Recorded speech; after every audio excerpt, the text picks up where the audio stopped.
The town laughed. When Mountain Man chose her, 3 years later, they all bowed down. The saloon fell silent on that November evening in 1823, the kind of silence that makes a man's heart beat loud in his own ears. Jacob Boone Callahan stood in the center of the Red Ridge Tavern, his massive frame casting shadows across weathered floorboards, his buckskin jacket creased from 3 months of mountain solitude. The fireplace crackled behind him, casting his scarred face in amber light, a face that had scared children and made delicate ladies clutch their pearls for the better part of a decade. "I'm taking a wife," he announced, his voice gravelly as riverstones, with an accent shaped by Appalachian hollows and western frontier silence. The room erupted, not in congratulation, but in laughter, the cruel, unthinking kind that echoes off wooden walls and settles into bones like winter cold. Because standing beside him, her calico dress hanging awkwardly on her broad frame, was Mary Lou Hutchins. Mary Lou, who weighed near 200 pounds and bore every pound like a burden. Mary Lou, whose parents had died in a cholera outbreak 5 years prior, leaving her with nothing but debts and the pity of a town that wore pity like a crown. Mary Lou, whom the merchant's daughter had named Plow Horse, with a laugh that had spread through Red Ridge like infection. She stood with her head bowed, her round face flushed crimson, her thick fingers twisting in the folds of her skirt. The other women in the room exchanged glances, some pitying, some openly contemptuous. The men laughed louder, slapping tables, imagining how a man like Boone could choose a woman like this. Boone had lived alone in the mountains for 7 years. He'd emerged from that wilderness every 3 months for supplies, and every time, he'd looked through people like they were glass. Sarah Whitmore, the banker's daughter with her golden curls and figure like a plantation magnolia, sat frozen with her jaw clenched. She'd made a point of smiling at Boone for 2 years. She'd even contrived to spill her drink near him once, hoping he'd help her clean it. He'd walked past as if she were furniture. Old Pete Harrison, the saloon keeper, laughed so hard he had to grip the bar to stay upright. "Boone, you gone soft in the head? There's 3 unmarried women here prettier than a new saddle, and you picked Mary Lou? The girl can barely fit through a door." Boone said nothing. He simply removed his worn leather jacket, the one with fringe along the sleeves that he'd earned in skirmishes with bandits, and placed it gently around Mary Lou's shoulders. The gesture was so tender, so deliberate, that it shut down the laughter like someone had thrown water on a fire. In that single motion, he'd transformed the tavern from a place of mockery into something more complicated, something that made even the cruelest among them feel a twinge of shame. "Miss Mary Lou," he said, and his voice was different now, soft as moss, firm as oak. "You ready?" She nodded without looking up, and he took her hand. Her palm was damp with sweat and shame, but his grip was steady. They walked out together into the mountain evening where stars were beginning to pierce the purple sky, and the door closed behind them with a decisive click. The saloon remained quiet for a long moment. Then Pete broke the silence. "Well, I'll be damned." The Reverend married them the next morning in a small ceremony attended by fewer than 20 people. Mary Lou wore her late mother's ivory lace dress, and though it strained at the seams, Boone looked at her as though she were draped in silk from Paris. He kissed her forehead during the vows, and she began to cry, not from shame this time, but from something that might have been hope. By that evening, they were gone from Red Ridge, heading into the mountains that Boone knew like some men knew their own hands. 3 years passed, and Red Ridge forgot about them, or tried to. Because sometimes rumors trickle down from the mountains, trappers and hunters carrying stories back to town like merchants carrying exotic goods. "There's a settlement up there," they said. About 15 miles northeast of the abandoned Richardson property, in a clearing that shouldn't exist in country that rough, a man named Boone built it as a trading post, a sawmill, a schoolhouse. That can't be right, folks said. No man builds alone, not that kind of thing. But he didn't build alone. That was the remarkable part of the story, the part that made people shake their heads in disbelief. He built it with her, with Mary Lou. In the spring of 1824, Boone had led his new wife into the heart of the Appalachian frontier, to a valley he'd discovered years before while running from his own ghosts. The clearing sat surrounded by dense forest, with a creek that ran clear and cold year-round, and soil rich enough to grow anything. More importantly, it was isolated enough that a man and woman could start over without the weight of Red Ridge's judgment pressing down on them. That first year was brutal. Boone built their cabin from white pine, cutting and notching logs while Mary Lou cleared the land. Her back was strong, though her neighbors in town had never bothered to notice it. Her hands, though they had grown soft during years of poverty and idleness, hardened into capable instruments. She cleared rocks from fields with a determination that surprised even Boone, who'd expected to carry most of the burden himself. "I won't be dead weight," she told him one evening, her voice fierce as she held up her bleeding palms. They were blistered raw from pulling stones. "I won't be the burden they all said I was." Boone took her hands without speaking and wrapped them in cloth he'd boiled clean. He'd learned some of this from the Cherokee women who'd taught him to live in the mountains. He'd learned that healing requires both precision and tenderness. He applied a salve made from bear fat and willow bark, and he never once made her feel ashamed of the blood and effort that had created those blisters. Their second year, the settlement began to form. Boone had reputation in certain circles, the kind of man who knew the land, who could survive things that would kill ordinary people. When word spread that he was establishing a trading post, that he was willing to broker goods and information in this remote valley, people began to come. Not settlers initially, but traders, trappers, people who existed on the margins of society, people who, like Boone himself, had reasons for preferring isolation. Mary Lou transformed their cabin into something more. While Boone managed the business side, negotiating with traders, organizing supplies, maintaining equipment, she created community. She cleaned a small space and lined it with benches and a small writing desk. She taught herself to read and write with meticulous care, working through the few books Boone brought back from his supply runs to Red Ridge. By the third winter, Boone's Haven, as people had started calling the settlement, had grown to include 5 permanent structures: their cabin, the trading post, a long building for communal gatherings, a smokehouse, and a small building with a stone fireplace where Mary Lou had begun her real work. She was teaching. It started by accident. A trapper named Dutch Bill had brought his daughter to the settlement, hoping to establish themselves. The girl, Sarah, was 8 years old and unable to read. One evening, Mary Lou found her sitting alone by the fire and simply asked if she wanted to learn. Sarah, who'd never had such a thing offered gently, began showing up every evening. Word spread. By winter, Mary Lou had 6 students ranging from 7 to 15 years old, children from families passing through, orphans that Boone and Mary Lou had taken in, even the half-Cherokee daughter of a trader who'd been turned away from Red Ridge's so-called proper school. Mary Lou taught them letters and numbers, but she also taught them something else: that learning was a gift, that education was a door to possibility, and that girls and boys of mixed blood and questionable parentage deserved the same chance as anyone else. Boone would watch her from the doorway sometimes, his weathered face soft with something that looked like wonder. She'd sit between 2 children, her reading glasses perched on her nose, spectacles he'd specially ordered from Philadelphia, her finger moving across a page, her voice patient and warm. The woman whom Red Ridge had deemed unworthy of notice had become essential to the survival and growth of their community. It was the winter of 1826 when the sickness came. It started in November, brought in by a trader who'd come up from Knoxville.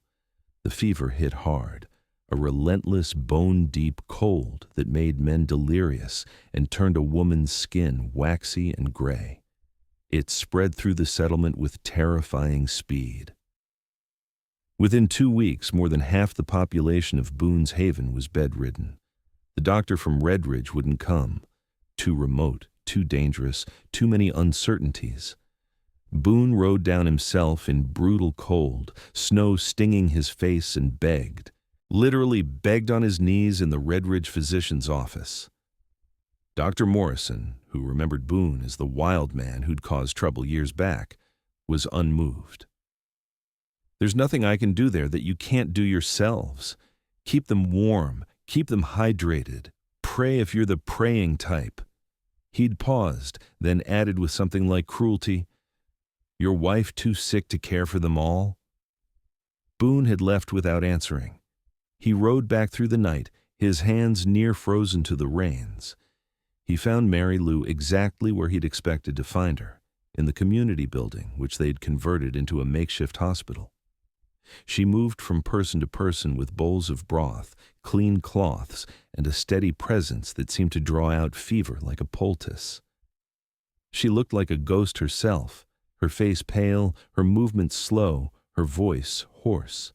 She'd been working for 18 hours straight, by Boone's estimation. "Stop!" he commanded, though the word came out like a plea. "You'll kill yourself." "Then I'll die doing something that matters," she replied without looking up. She was changing the dressings on a child's chest, gently cleaning away mucus that the fever was producing. That's more than I'd have gotten in Redridge. For the next 6 weeks, Mary Lou barely slept, but she also barely got sick. It was as though the fever recognized something in her, a strength that had been forged in poverty and loneliness, a will that refused to break. Boone worked alongside her, doing the heavy labor of hauling water and wood, of making fires and repairs. But it was Mary Lou who provided the true medicine. She remembered things she'd learned growing up poor: willow bark for fever, ginger for nausea, honey and vinegar for cough. She made poultices from herbs that grew in the valley, gathered root vegetables that had been stored for winter, created warm broths that nourished where they could. But more than her remedies, people needed her presence. She sat with the terrified, held hands with the dying, whispered reassurance in the dark. By early February, the sickness had run its course. Of the 37 people in Boone's Haven when the fever arrived, 32 survived. The 5 who died, an elderly man, 2 young children, a trader, and an infant, were buried with ceremony and respected silence. The living buried their grief and began the work of recovery. It was a clear afternoon in late February when the riders came down from Redridge. There were 5 of them, moving slowly through the snow, led by a man on a gray mare. Boone, who'd been splitting wood, set down his axe and waited.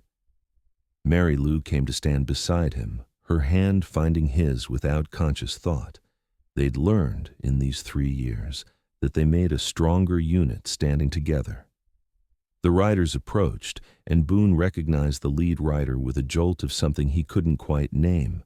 It was Thaddeus Whitmore, the town mayor, the banker, the man who'd owned half of Redridge's buildings and most of its morality. "Boone," Whitmore said, dismounting slowly. He was older than Boone remembered, his face lined with the kind of weariness that comes from real worry. Behind him came his wife, and then, surprising everyone, 5 other townspeople from Redridge. "Sir," Boone acknowledged, his hand still holding Mary Lou's. Whitmore approached on foot, moving with deliberation. He stopped 6 feet away, and then, in a movement that made his companions actually gasp, he knelt in the snow. "Mary Lou Hutchins Callahan," he said, and his voice carried genuine emotion. "I've come to beg your forgiveness and to thank you for my life." Boone felt Mary Lou's fingers tighten around his, felt her surprise vibrate through their joined hands.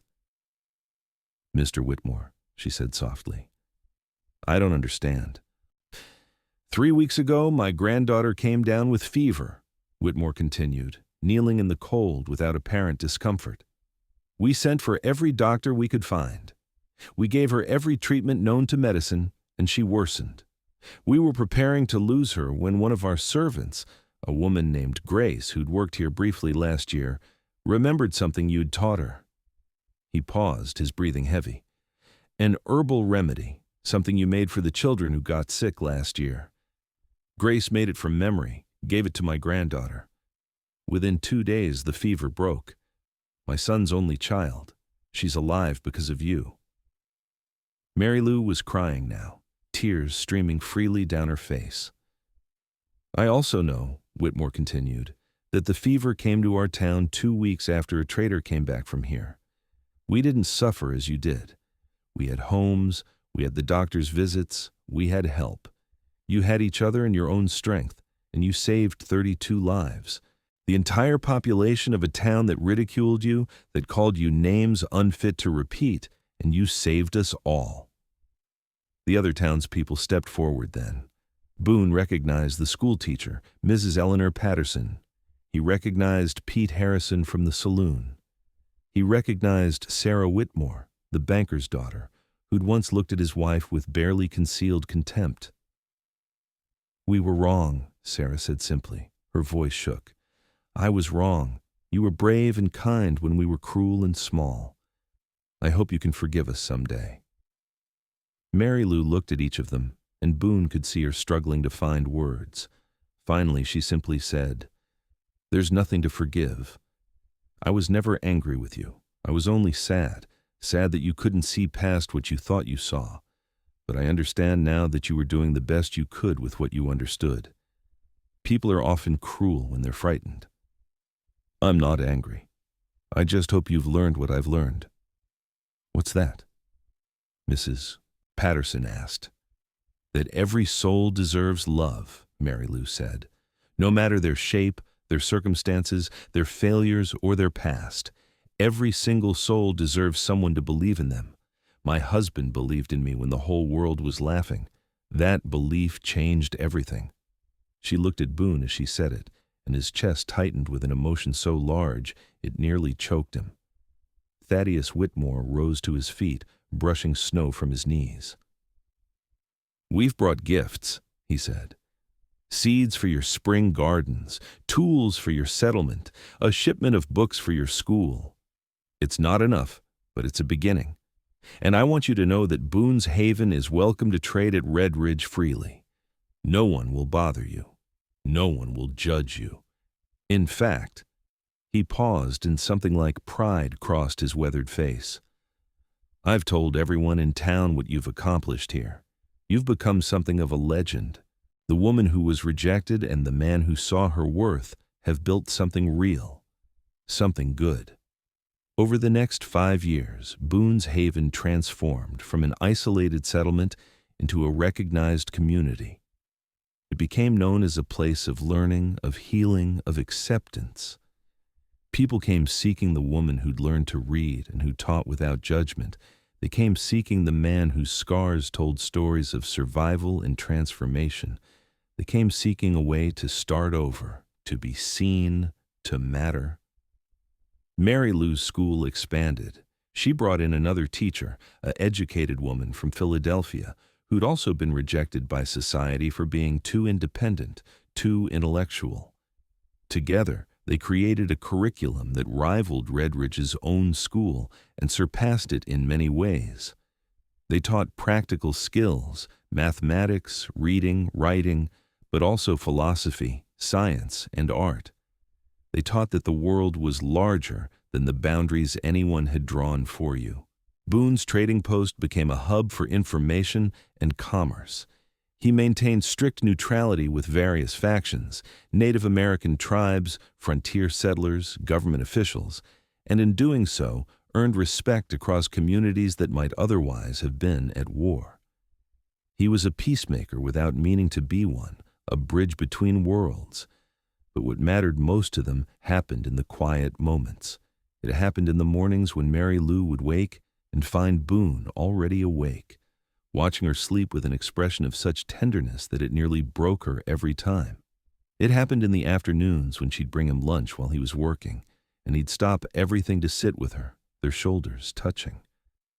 It happened in the evenings when they'd sit by their fire, the real fire in their cabin, not the community building, and she'd read to him from the books that had become her sanctuary. "Do you remember," she asked him once, 5 years after that day in the tavern, when you first told me you were choosing me, what you were thinking. They were sitting on their porch, looking out over the valley that had become their empire of kindness. The settlement spread below them like a model town, every building carefully placed, every pathway intentional. I remember the laughter, Boone said slowly. I remember how it sounded like a weapon, and I remember looking at you and thinking, this woman has been laughed at her whole life, and she's still here. She's still kind. She still smiles. That's not weakness. That's the strongest thing I've ever seen. I was so ashamed, Mary Lou whispered. That day in the tavern, I wanted the earth to open up and swallow me. I know, Boone said. He reached over and took her hand. But you didn't let the shame win. You could have believed them. You could have decided they were right, that you were worthless. Instead, you built a life worth living. We built it, she corrected. I could never have done any of this without you. Maybe not, Boone acknowledged, but I never would have wanted to. Every good thing I've built here has been alongside you. Every moment that matters has your fingerprints on it. They sat in silence, watching the sun slide toward the ridge of mountains in the west. Somewhere in the settlement, children were playing. Somewhere, someone was cooking dinner. Somewhere, lives were being lived with purpose and meaning, because two people had chosen each other when the world said they shouldn't. It took exactly 10 years for Redridge to realize what they'd let slip through their fingers. By 1833, Boone's Haven was larger than Redridge itself. It had become a stopping point for people traveling west, for seekers of all kinds. It had become a place where a woman could come and learn to read, where a man could escape his past and build a new identity, where children of mixed parentage could sit in school without shame. The schoolhouse had been expanded twice. The trading post had become a central hub for commerce across 3 states. And standing at the center of it all were Boone and Mary Lou, looking less like pioneers and more like the founders of something that would outlast them. When the delegation from Redridge came to ask them to return, to encourage Boone to run for territorial representative, to ask Mary Lou if she'd advise on education reform, they were almost embarrassed, almost ashamed of how they'd treated these two people who'd become legends. But Boone and Mary Lou declined. They didn't need Redridge's approval anymore. They'd built something real, something that would endure. They'd built it on the foundation of one man's faith in one woman, and one woman's refusal to accept the world's judgment of her. They'd built it on love. 20 years later, when Boone was nearly 70 and Mary Lou was in her 60s, people still told stories about them, about the mountain man and the rejected woman, about how they'd transformed a clearing in the wilderness into a beacon of light, about how two people who weren't supposed to matter had changed the lives of hundreds. Boone never got sick, the way he seemed to carry an iron constitution into old age. But when he finally passed, it was peacefully, with Mary Lou's hand in his, and the knowledge that they'd built something that would live after them. Mary Lou lived another 15 years, continuing to teach, continuing to welcome the rejected and the broken. She became something like a saint in local memory, the woman who'd loved enough for two people and taught the world what that looked like. Their grave markers stood side by side in the small cemetery that had grown up around Boone's Haven. The inscription on his read simply, "He saw her when she was invisible. He loved her when the world laughed." And hers, she was rejected by everyone. She became indispensable to everyone. She taught us all what strength looks like. But the real monument to their love stood everywhere around them, in every person who'd found acceptance at Boone's Haven, in every child who'd learned to read and dream, in every wanderer who'd found home. The town had laughed when the mountain man chose the plain, rejected woman. 3 years later, and every decade after, they'd learned to bow down instead, not in mockery, but in respect, in gratitude, in the recognition of something real and true and beautiful. That's what love looks like when it's given without hesitation, without shame, without apology. That's what a life looks like when you're chosen exactly as you are.